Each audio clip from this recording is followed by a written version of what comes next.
Make sure you comment, share, subscribe. The Cash App is $JRoos33. The Instagram is the J Roos Theory. The backup platform is in WJ. And if you want to become a member, there's bronze, silver, and gold. Hit the join button below. More pre-fight talk to the biggest fight of 2025, I'm thinking, I know Dubois Usyk 2 will be big. Some other fights probably we don't know about that are coming up. But I think Canelo Alvarez versus Terence Crawford will be the biggest fight in 2025. Now, a lot of people come on my platform, mainly Hispanics, thinking I don't like Canelo Alvarez just because I picked Terence Crawford to beat him. Canelo's a G, man. Make no mistake about it.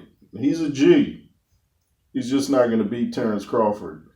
Now, both trainers have a lot of respect for each other.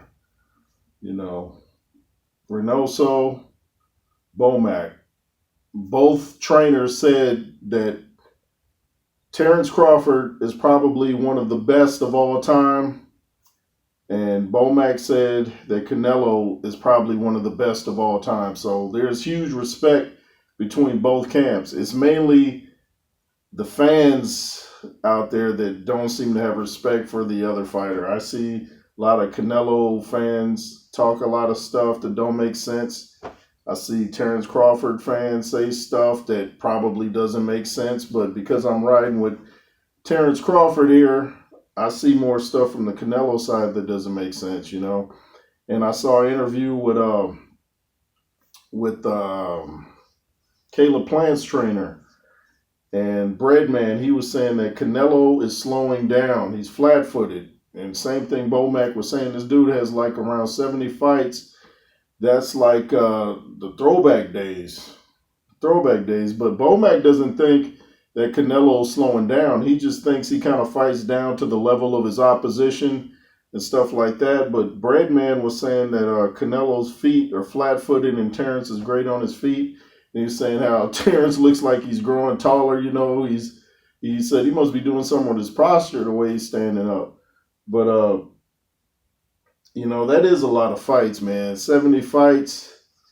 And when I just saw highlights of Canelo, the way he's fighting now compared to before, he does not throw the same combos that he used to throw. He just doesn't. So I don't know if he'll somehow be able to bring that style back up for such a big, huge fight against Terence Crawford, because he's going to have to be at his best, man. He's just going to have to be. Both guys are going to have to be at their best. No guy is taking the other lightly. The training camps will be very hard. Very hard. In fact, I'm hoping that nobody does anything that's going to push the fight back. Train hard. Train smart. But I see a lot of respect between both camps, and you like to see that. I don't think there'll be really no real trash talk in the camps. But Bomac was saying that he still don't have any sympathy for the Spence camp because they disrespected him and stuff like that.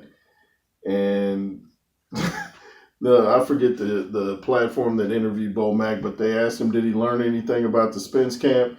And he said, yeah, that they're full of beep. So Bomac is not feeling the Spence camp and Derek James one bit. But so that shows for him to show respect to Canelo Alvarez, saying this will be a tough fight. But of course, he's got Bud because that's his bud. So, respect goes a long way. And I just hope it's not such a respectful fight where we just get, a lot of this walking around and like 4 punches every round. But, I saw Terence Crawford already say the way that Skull fought Canelo was all wrong. So he's not going to run. He's going to move around and let his hands go when he needs to. And Canelo has to step up his punch output. That walking around like this, and then throwing an occasional hook, and that's not going to work against a guy like Terence Crawford. In fact, Amir Khan was saying that Canelo was easy to hit. So Terrence Crawford was not easy to hit. He's talking about how high his ring IQ is. More and more people are starting to talk about Terrence Crawford winning. In fact, Breadman was saying that now people are kind of changing. He's like, no, stick with Canelo. You had a lot of negative things to say about me. So stick with your pick. Don't go trying to change now. I'm guessing they're changing because they saw the skull fight. And despite all the people talking about Terrence Crawford and the detractors talking about he didn't look good in his last fight, moving up in weight, they still see a better Terrence Crawford than they see a Canelo Alvarez. And like Bomac said, he said Canelo's wider than Terrence Crawford, but Crawford is, taller. It looked like Crawford was bigger in every area to me. But I think you'll see the size difference when they step in the ring. I think everybody that was talking about Canelo's too big are in for a rude awakening. You forget Canelo came up from the lower weights himself, so he has more experience in the higher weights, but he still came up from the 140. So, we're not talking about a dude that's the size of Lennox Lewis or the Klitschko. So, let's not get carried away. But like I said, the respect between both camps is huge. We'll see if it continues as the closer we get to the fight, which is September 12th in Las Vegas.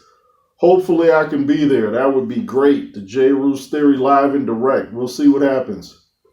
Anyway, it's the J. Roos Theory. Make sure to comment, share, subscribe, and all that stuff like I said at the beginning. And if you stuck through this video this far, I appreciate you. And if you haven't subscribed, please subscribe. LSR forever. Be fearless. Yay.